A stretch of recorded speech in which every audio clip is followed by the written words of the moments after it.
get the obsession with trying to be a baddie in today's culture. And I'm talking about a baddie, meaning the mean, loud, always ready to fight kind of girl. It is a curated perception of success and popularity, because we live in a world that profits when we fight each other. And it's ironic that it's even illegal for dogs to fight, which shows our value in this world and how they rank us. And we are just doing it to be seen, to get attention. People can act like this and promote it on their page for likes and for comments, but what is the real payoff? What are you truly getting out of it? Hi everybody, my name is Chanel Jack and I am the host of Girl Code Talk here at Girl Code Media, and today I'm just going to go over some reasons on why you shouldn't want to be a baddie, okay? And I want to tell you certain things that maybe you have not heard before. I think this is an important conversation because I want you to have the tools to have healthy conflict resolution, or at least explore it. And we're not going to get into conflict resolution in this episode, but I just want to transform your mind to know what damages you could cause yourself by trying to be a baddie outside of the obvious harm to yourself and others. So the first point I want to get at, it's a quote that I heard about 3 years ago that always stuck with me, and it put everything in perspective. The quote is, "Those who anger you control you." That could be the end of the episode right there. Those who anger you control you.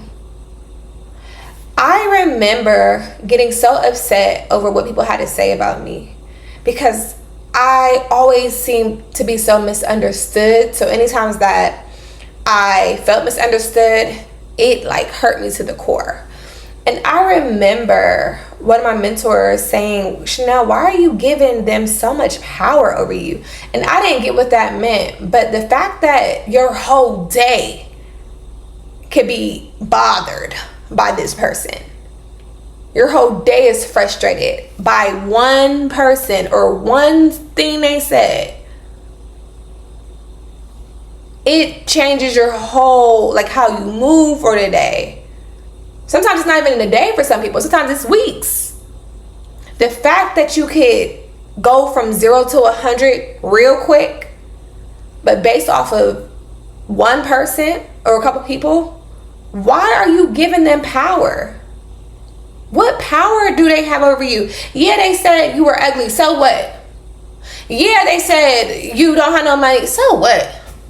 I remember this girl literally in, I think I was in middle school. We went to the summer camp and she was popular, and this other group of girls tried her because sometimes there's always like a power dynamic. People are going to try you to see if you should still be in that rank, okay?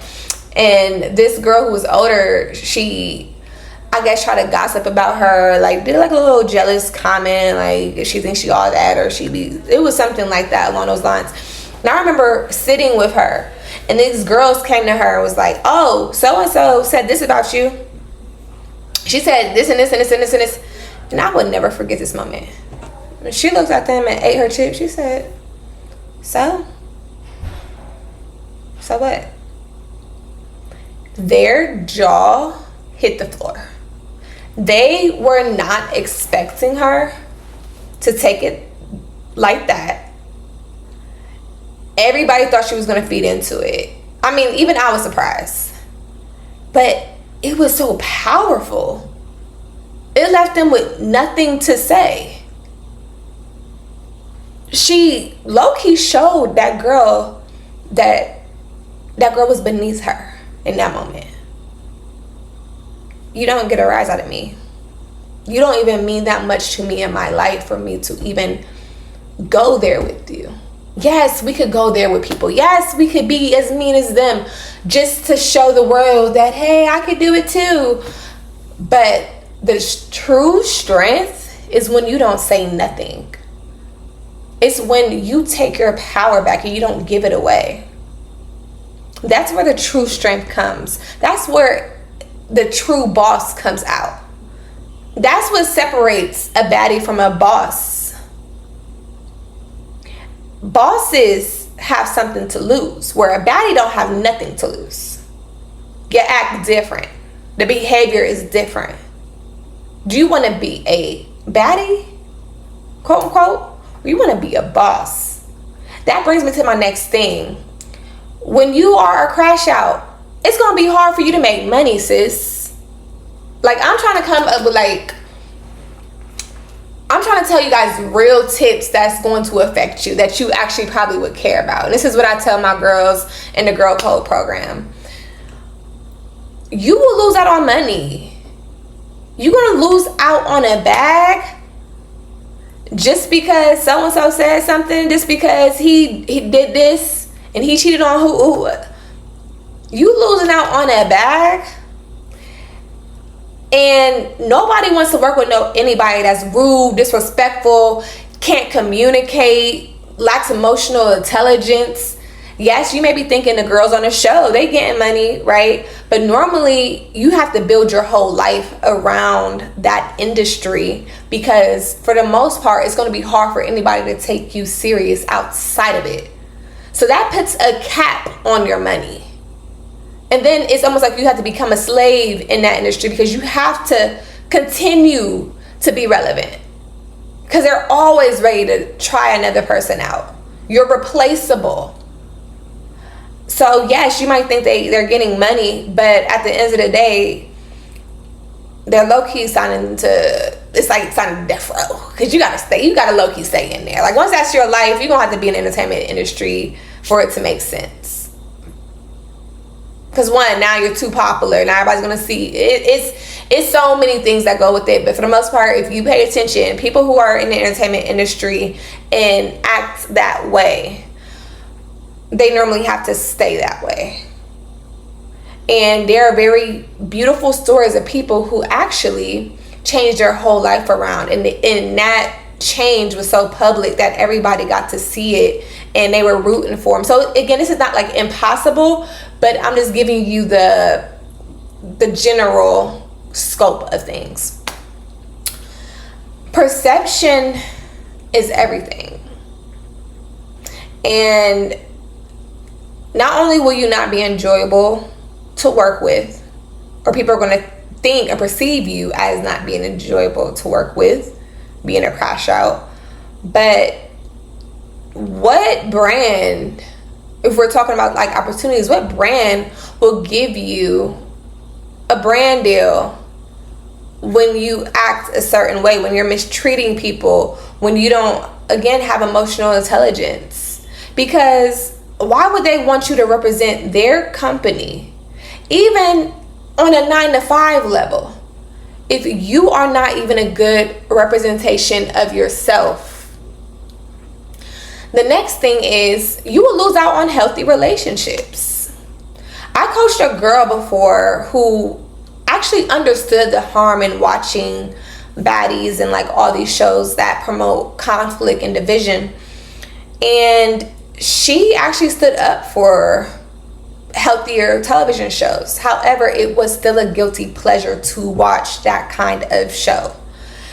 And she also stated in defense that she knows that this is a reality television show, which is different from reality, and she is, of course, not going to be that way. She's just using it for entertainment. However, minus the physical fighting, because she didn't physically fight. It was one time she almost got in a fight, but she wasn't really a physical fighter. But her life started to feel like a reality television show. Because crashing out doesn't mean just physically fighting. It's you spazzing out on everybody 24/7 because of a small misunderstanding, or somebody look at you crazy. And it's crazy to you, or you think everybody's out to get you. So, you ready, and you're probably funny, because normally people who say they're crash outs, they're really funny. They're really humorous. So you're using your gift of humor to argue when that gift could be used somewhere else, in another way, in another outlet. There's other ways to be funny without talking about people. There's other ways to be funny without expressing it through anger all the time. But she lacked self-control more than not. And her ideal of advocacy was her yelling in a loud tone and not allowing herself time to process the full picture. Leave it up to her. She was taking it as, I am standing up for myself. But there was no threats. There were no threats at all. It's just everything she perceived seemed like a threat. And she would act on it instead of think about it. One of the things I loved about her, though, is she would think about it after the damage is already done, unfortunately, and come to her senses. And she tried. She did try. However, because people are paying attention to your consistent behavior, it was still hard for her to make friendships because everybody was scared. Everybody was scared. If everything I say gonna trigger you, if I talk about my time at the circus and you start talking about how the circus people did this to you when you was 3 and why in the world I'm going to the circus, now we in this big old argument because you got triggered by like something that wasn't even about you. That's scary for people. When people don't know and can't predict, people don't like the unknown anyway, for the most part. The unknown is very uncomfortable. So when you have a person and you can't predict their personality, you can't predict how they're going to react, that's not a safe space. And all I seen was a little girl who wanted friends. She wanted friends. She wanted to have a safe space.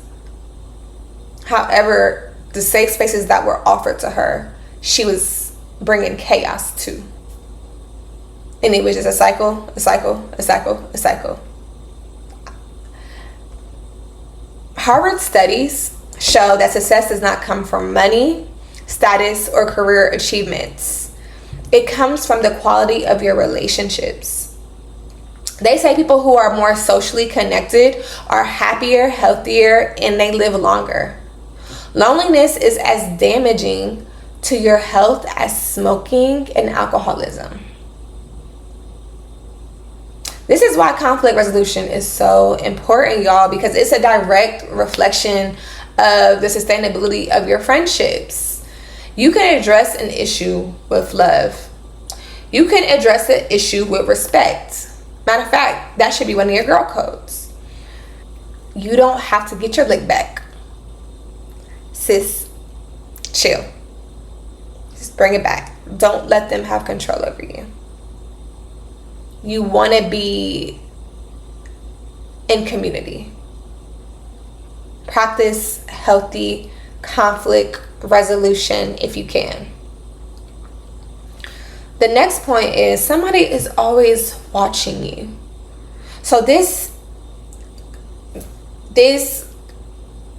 is now angled not about you anymore. So this part is not about you anymore. It's the person watching you. If you could look outside of yourself, there's always somebody watching you, picking up on behaviors. You may not have children, but that doesn't mean if you're in high school, the girl in the middle school who rides past the school or have an older sister in your class and she's hearing these things, that don't mean she's not listening. That doesn't mean the girl at your church that doesn't say anything to you, that sits in the back, that doesn't mean that she's not watching. And you want to have a good name. You want to have a good name. The last point is, by being a crash out, you could turn somebody away from the faith. This is one of the biggest reasons to me on why you shouldn't be a crash out.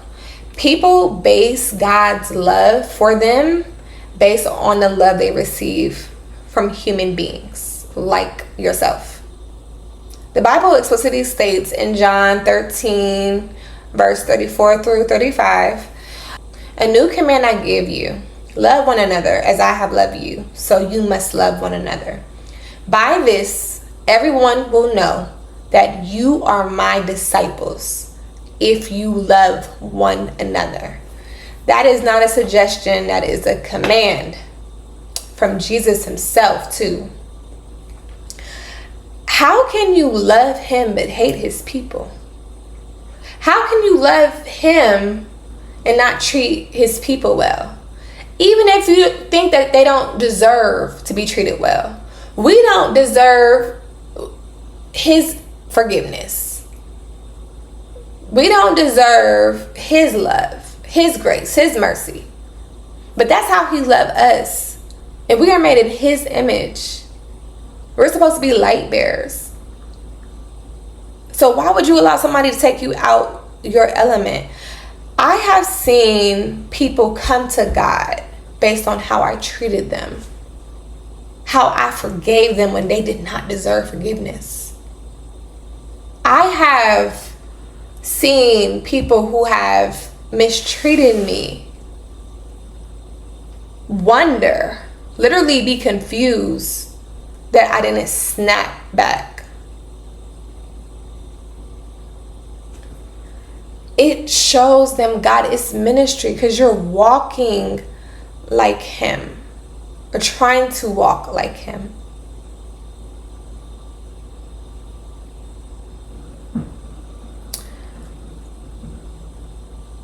I tried to follow the fruits of the Spirit.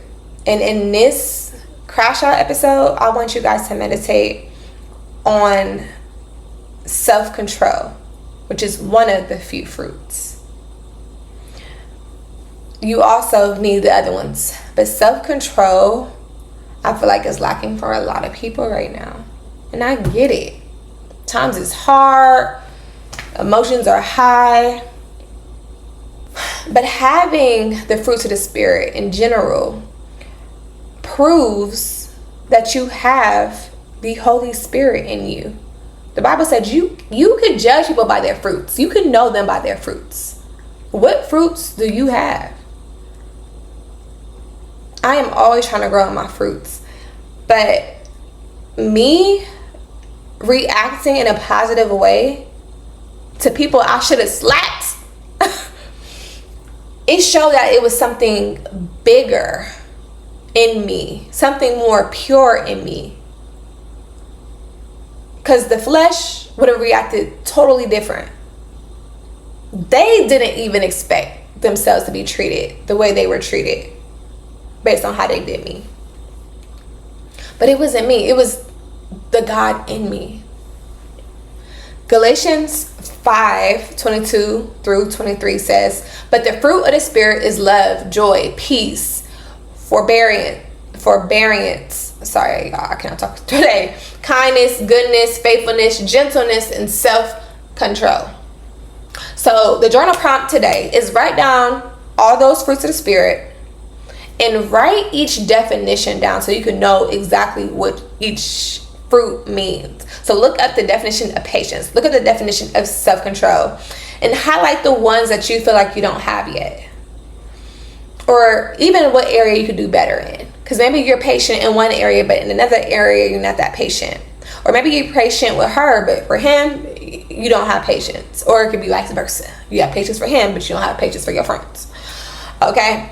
Then pray to God, asking him for forgiveness for any time you mistreated or crashed out on somebody or took matters in your own control and did not allow him to defend you. And then tell him that you want help in the areas that you listed on your paper that's highlighted. And thank him. Thank him for his kindness and his mercy and for being a good friend and for being a good father.